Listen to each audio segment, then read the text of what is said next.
Hello student, this is a video of class 4th subject social science lesson number 5, the southern plateau. In previous video we have discussed about the western desert. Guys जो starting video से हम चल रहे हैं ये जो physical division है India के उन्हीं के ऊपर हम डिस्कशन कर रहे हैं। हमने लास्ट जो प्रीवियस वीडियो है उसमें डिस्कशन किया था कि डेजर्ट के बारे में और डेजर्ट की क्लाइमेटिक और जो नेचुरल सोर्सेज हैं, नेचुरल वेजिटेशन है, उनके बारे में हमने स्टडी किया था।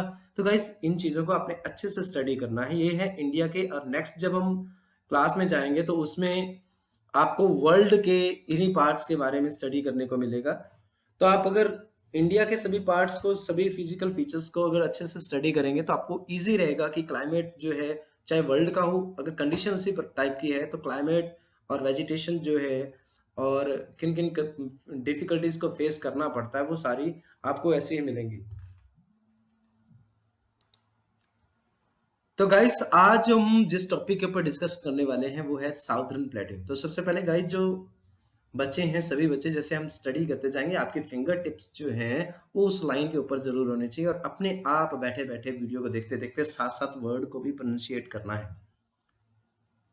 तो क्या करेंगे आप सभी अपने फिंगर टिप्स को उस लाइन के ऊपर चलने देंगे और जिन जिन वर्ड्स को जैसे जैसे प्रोनाउंसिएट किया गया उनको साथ साथ कॉपी करने का ट्राई करेंगे ताकि आपको लेसन अच्छे से तैयार हो जाए।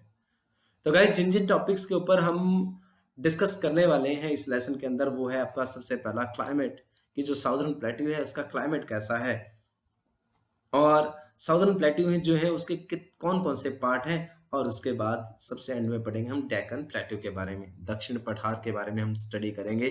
तो ये 3 मेन पॉइंट रहने वाले हैं डिस्कस के। तो let's start with the first few lines of lesson. तो गाइस ये आपको फिगर दिया गया है इंडियन मैप का, उसमें डेक्कन प्लेट्यू के बारे में आपको यहाँ पे मेंशन किया गया है।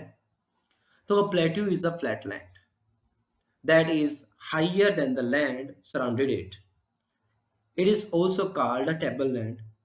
The southern plateau is situated toward the south of the northern plains and extends almost down to Kanyakumari, the southern tip of India. जो साउदर्न टिप है इंडिया का कन्याकुमारी। तो सबसे पहले गाइस अगर आपसे क्वेश्चन किया जाए व्हाट इज प्लेट्यू, तो you will say that a plateau is a flat land that is higher than the land surrounded it. तो ये आपकी डेफिनेशन है प्लेट्यू की। तो what is plateau? A plateau is a flat land. Plateau जो है एक फ्लैट लैंड होता है, एक समतल मैदान होता है। लेकिन समतल कैसा होता है? जो मैदान है, जो उनका जो सराउंडिंग एरिया होता है, लैंड होता है, उससे थोड़ा सा हायर होता है और इसको एक और नाम से जानते हैं वो है टेबल लैंड। इसको टेबल लैंड के नाम से भी जाना जाता है। जैसे देखा होगा आपने, टेबल जो है वो लैंड से कंपैरिजन थोड़ा हाइट पे होता है और ऊपर से क्या होता है? फ्लैट होता है। तो ऐसा ही इसीलिए इसको भी टेबल लैंड कहा जाता है प्लेट्यू को। The southern plateau is situated towards the south of the northern plain. जो नॉर्दर्न प्लेन है उनके साउथ के अंदर ये साउदर्न प्लेट्यू जो है वो सिचुएटेड है, स्थित है। एंड एक्सटेंड, और इसका जो फैलाव है, जो विस्तार है वो almost down to Kanyakumari, Kanyakumari तक है इसका जो विस्तार, जो कि साउदर्न टिप है इंडिया का। जो नीचे वाला सबसे निम्नतम बिंदु जो है वो इंडिया का है Kanyakumari. The southern plateau is one of the important landform of India. It covers very large area of our country. It is broader towards the north and gets narrower as we move toward the south. It looks like a triangular place upside down. अब देखिए upside down से figure को देख लीजिए आप, ये देखिए guys,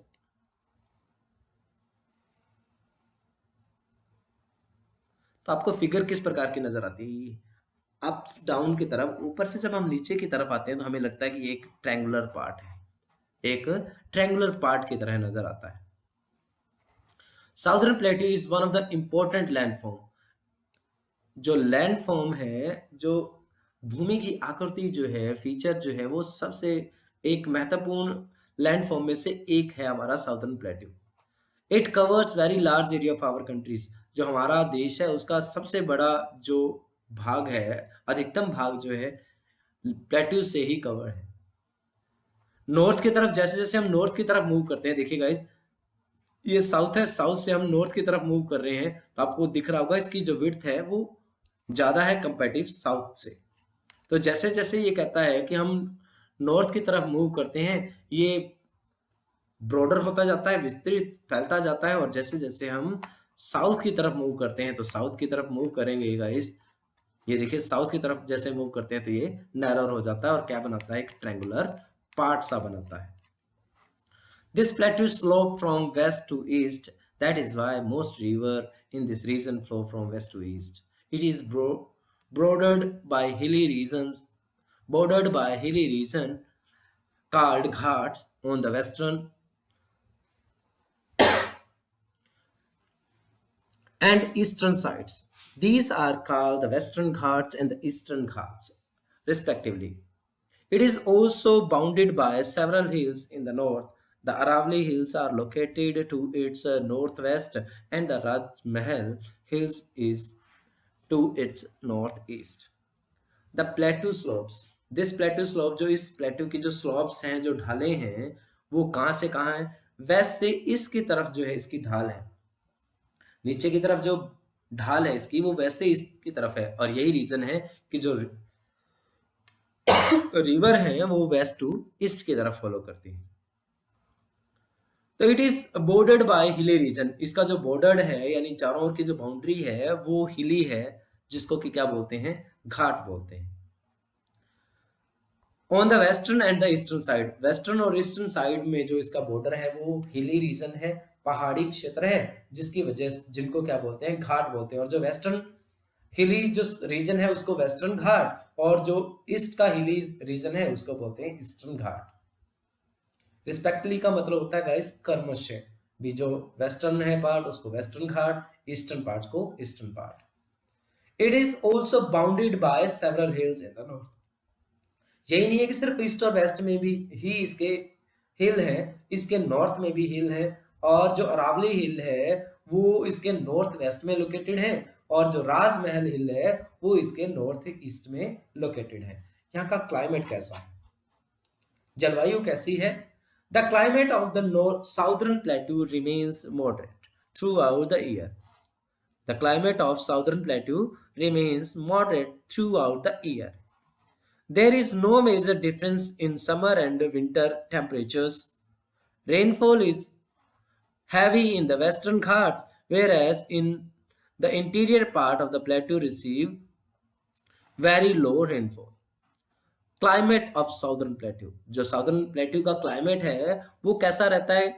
Moderate रहता है थ्रू आउट द ईयर। पूरा साल भर कैसा रहता है? मॉडरेट रहता है, ना ज्यादा हाई रहता है ना ज्यादा लो रहता है। There is no major difference, और किसी प्रकार का ज्यादा इसके अंदर अंतर नहीं होता। समर और जो विंटर का जो टेम्परेचर है उसमें ज्यादा डिफरेंस आपको देखने को नहीं मिलता। जो वेस्टर्न घाट है वहां पर रेनफॉल जो होती है वो हैवी होती है, और जो इंटीरियर पार्ट है प्लेट्यू का वहां पे बहुत कम बारिश होती है, यानी थोड़ी बारिश होती है। Part of the southern plateau, कौन कौन से पार्ट है साउदर्न प्लेट्यू को आगे फर्दर डिवाइड किया गया है टू पार्ट्स के अंदर। The southern plateau is divided into two distinct parts. दो अलग अलग भागों में बांटा गया है। फर्स्ट है the central highland and the second is the Deccan plateau. The central highlands. The Malwa plateau lie between Aravali hills and the Vindhyas hills. It has black soil which is very good for growing cotton and oil seeds. Wheat and jawar are also grown here. Panna in Madhya Pradesh has diamond mines.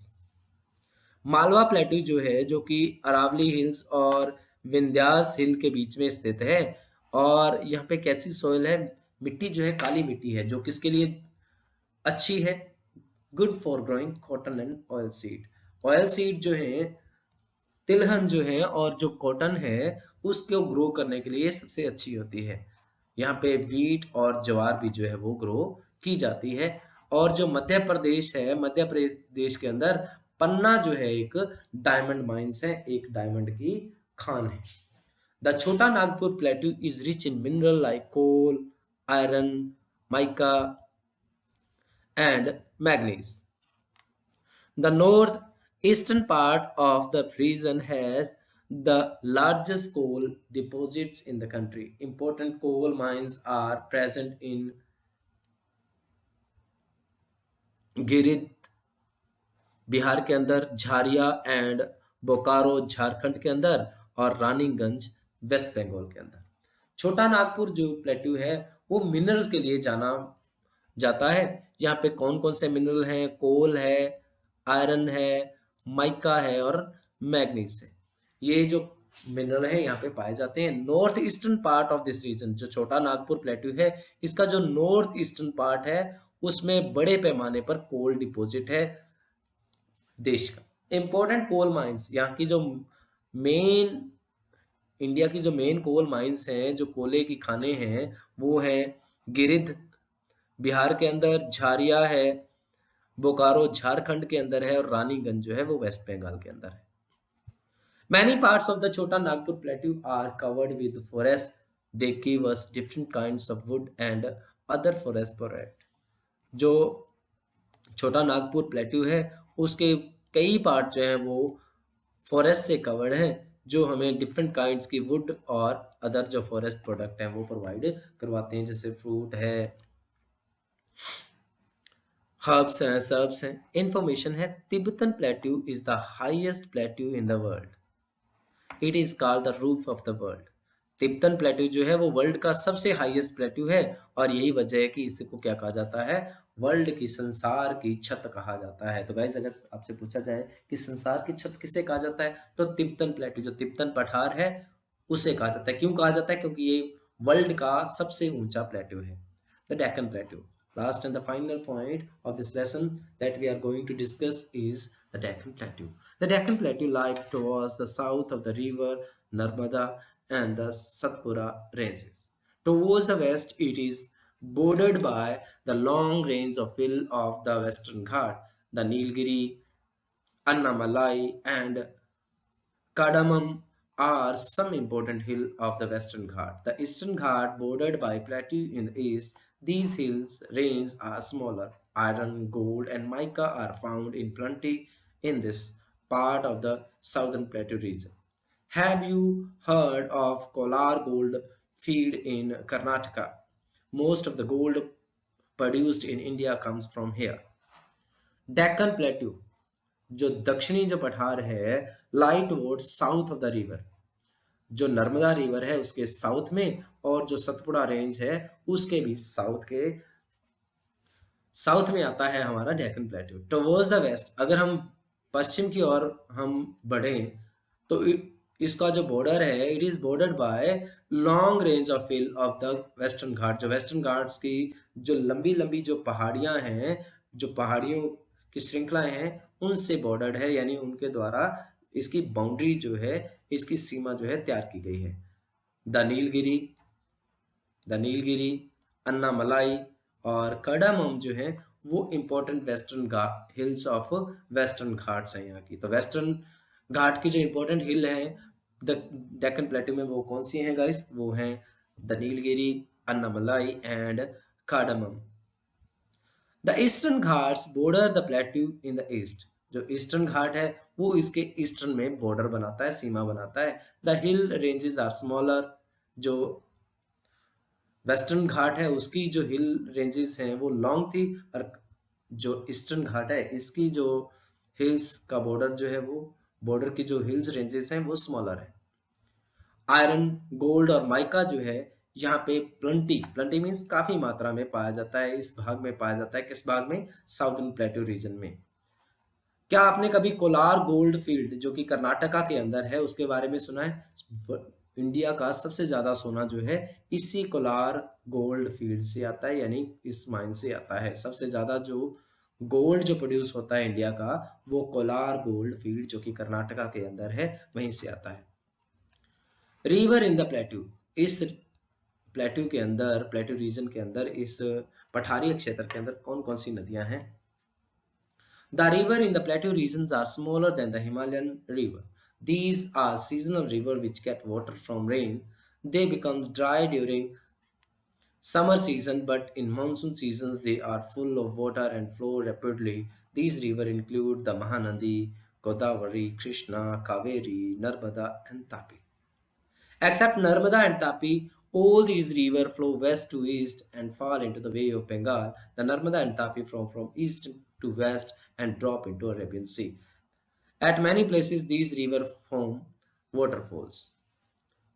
जो नदियां हैं वो हिमालय की comparison, Himalayan जो river हैं गंगा यमुना, उनकी comparison ये जो है वो स्मॉलर हैं, छोटी हैं। और ये सीजनल रिवर है, पेरिनियल रिवर नहीं है, सीजनल रिवर है। और इनमें पानी कब आता है? जब बारिश होती है तभी इनके अंदर पानी आता है। और ये समर सीजन के ड्यूरिंग सूख जाती हैं, ड्राई हो जाती हैं, लेकिन मानसून सीजन आने पर ये पानी से भर जाती हैं और जो रैपिड तरीके से फ्लो करती हैं, तेजी से बहने स्टार्ट करती हैं। इनमें कौन कौन सी रिवर हैं? इस रीजन की जो है साउदर्न प्लेट्यू रीजन की, डेक्कन प्लेट्यू रीजन की कौन सी नदियां हैं? वो है आपकी महानदी, गोदावरी, कृष्णा, कावेरी, नर्मदा और तापी। नर्मदा और ताप्ती नदी को छोड़कर, एक्सेप्ट मीन छोड़कर, बाकी जो सारी नदियां हैं वो वेस्ट टू ईस्ट फ्लो करती हैं, बहती हैं। और कहाँ पे गिरती हैं? जाकर बे ऑफ बंगाल के अंदर, बंगाल की खाड़ी के अंदर गिर जाती हैं, समा जाती हैं। लेकिन जो नर्मदा और तापी हैं वो ईस्ट टू वेस्ट बहती हैं और अरेबियन सी के अंदर गिरती हैं। कई जगहों पर ये जो रिवर है वो वाटरफॉल, झरने भी बनाती हैं। इंफॉर्मेशन है, द जोग fall in Karnataka is the highest waterfall in India. India का जो जोग फॉल है जो कि कर्नाटका के अंदर है वो हाईएस्ट है, सबसे ऊंचा वाटरफॉल है। Many big dams have also been made on some of these rivers to store water for irrigation purpose and generating electricity. The Matu Dam on Kaveri, the Nagarjun Sagar Dam on Krishna, and the Hirakund Dam on Mahanadi River are the important dams. The Mathur Dam is the largest irrigation project in South India, while the Hirakund Dam is the longest dam in India, and Nagarjun Sagar Dam is one of the largest dam in the world.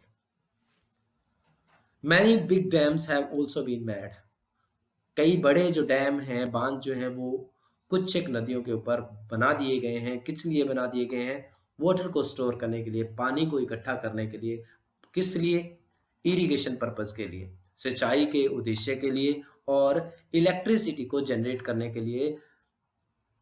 Hydro electricity जो जल विद्युत है उसको पैदा करने के लिए कई नदियों के ऊपर बांध बनाए गए हैं ताकि इलेक्ट्रिसिटी पैदा की जा सके और साथ के साथ जो है सिंचाई का जो पर्पज है, जो खेतों के अंदर पानी देने का उद्देश्य है, उसको पूरा किया जा सके। तो पहला डैम है द मैटूर डैम जो कि कावेरी नदी के ऊपर है। दूसरा डैम है नागार्जुन डैम जो कि कृष्णा रिवर के ऊपर है। तीसरा है हीराकुंड डैम जो कि महानदी के ऊपर है। ये इंपॉर्टेंट डैम्स है।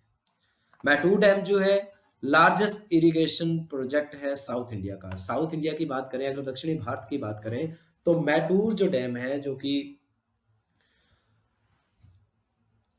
कावेरी नदी के ऊपर एस्टेब्लिश किया गया है, वो इरिगेशन प्रोजेक्ट जो है सबसे बड़ा जो है सिंचाई जो प्रोजेक्ट है, परियोजना है। हीराकुंड डैम जो कि लॉन्गेस्ट डैम है इंडिया का, जो कि महानदी के ऊपर बनाया गया है। और जो नागा अर्जुन सागर डैम है वो वर्ल्ड के लॉन्गेस्ट लार्जेस्ट डैम के अंदर, सबसे बड़े डैम्स के अंदर आता है। Minerals and soils of southern plateau. Mineral कौन कौन से खनिज पदार्थ और किस प्रकार की मिट्टी जो है साउदर्न प्लेट्यू की है? The Chota Nagpur plateau which is a part of southern plateau is rich in minerals like coal, iron, manganese, bauxite and mica. Bauxite and mica. Most of the part of the southern plateau are layered with black soil, which is suitable for growing rice, cotton, sugarcane, groundnuts, and oilseeds. We have already discussed about the minerals and the soils that this plateau consists. A few new names that is written: bauxite and sugarcane, groundnuts. तो memory plus जो जो हमने पढ़ा है, तो हमें क्या देखते हैं कि हमें कुछ याद है क्या ये चीज़ें आई थी? A plateau is a flat land that table land. Flat land होता है जो कि एक टेबल की तरह होता है, टेबल लैंड की तरह होता है। The southern प्लेटू is divided into 2 distinct part, the central highland and the Deccan प्लेटू। The Malwa Plateau is lie between the Aravalli Hills and the Vindhyas Hill.